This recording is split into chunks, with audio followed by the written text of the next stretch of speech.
Gujarat bulletin ન્યૂઝમાં આપનું સ્વાગત છે। અમદાવાદ છે કે બિહાર, અમદાવાદમાં ગણરાજ નિવૃત્ત ડીવાયએસપીનું જાહેરમાં ફાયરિંગ। નીકળ નહીં તો એ ભડાકા થશે કહીને કર્યા 5 રાઉન્ડ ફાયર। ₹1.50 કરોડ ડિપોઝિટ અને જમીન વિવાદને લઈ નહેરુનગરમાં ફાયરિંગ, જ્યાં કાયદાના રખેવાળ જ કાયદાને હાથમાં લેતા જોવા મળ્યા। અમદાવાદના નહેરુનગર વિસ્તારમાં જમીન અને કરોડોના વ્યવહારના વિવાદમાં નિવૃત્ત ડીવાયએસપી અશોકસિંહ ચૌહાણે જાહેરમાં લાયસન્સવાળી બંદૂકથી 5 રાઉન્ડ ફાયરિંગ કરતા ચકચાર મચી ગઈ છે। નીકળ નહીં તો અહીં ભડાકા થશે જેવી ધમકી સાથે થયેલા ફાયરિંગ બાદ વિસ્તારમાં અફરાતફરીનો માહોલ સર્જાયો હતો। સદનસીબે કોઈ જાનહાનિ થઈ નથી, પરંતુ પ્રશ્ન એ છે કે જો પૂર્વ પોલીસ અધિકારી જ ખુલ્લેઆમ ગોળીબાર કરે તો સામાન્ય લોકો કેટલા સુરક્ષિત?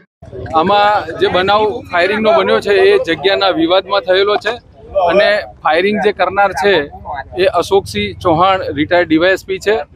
આ જે અશોકસિંહ ચૌહાણ છે એમની પાસે આ જગ્યાનો કબજો હતો અને એમણે આ જે જગ્યા છે એ હરેશભાઈ અને હિતેશભાઈ ભારવીડિયા કરીને હતા, એમને રેન્ટ ઉપર આપેલી અને આ જે રેન્ટ ઉપર લેનાર છે એમણે અહીંયા સ્ટોલ બનાવેલા અને સ્ટોલ બનાવ્યા પછી એમને આ જે પરમિશન ના મળતા આનો કબજો પાછો અશોકસિંહ ચૌહાણે લીધેલો અને આજે આ લોકો જે હિતેશભાઈ ને હરેશભાઈ ને એ લોકો જે પક્ષ આવેલા અહીંયા, તો એ બાબતે અશોકસિંહ ચૌહાણે અહીંયા એમની પિસ્ટલમાંથી 5 રાઉન્ડ ફાયરિંગ કરેલું છે।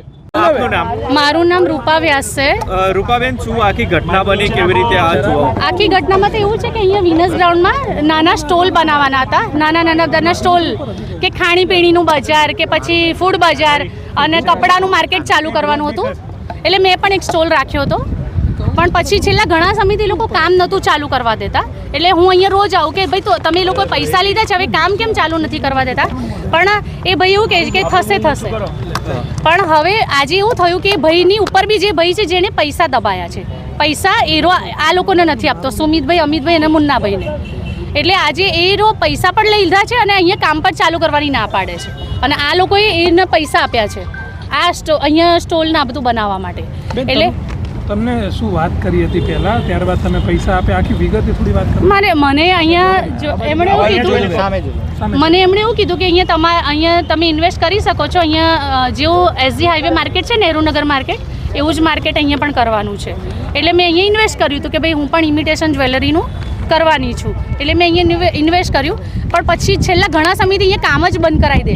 મેં તો તમે કામ બંધ કરાવી તો પૈસા કેમ લીધા છે? મેં કીધું પૈસા લીધા છે તો પછી તમે તમારા અમને લોકોને સ્ટોલ ચાલુ કરી આપો। એટલે એમણે ના પાડી કે ભાઈ થશે એવું કરતા હતા। એટલે પછી મેં સેટેલાઇટ પોલીસ સ્ટેશનમાં અરજી નાખી હતી, પણ જ્યારે પોલીસનો ફોન આવ્યો તો હું મુંબઈ હતી।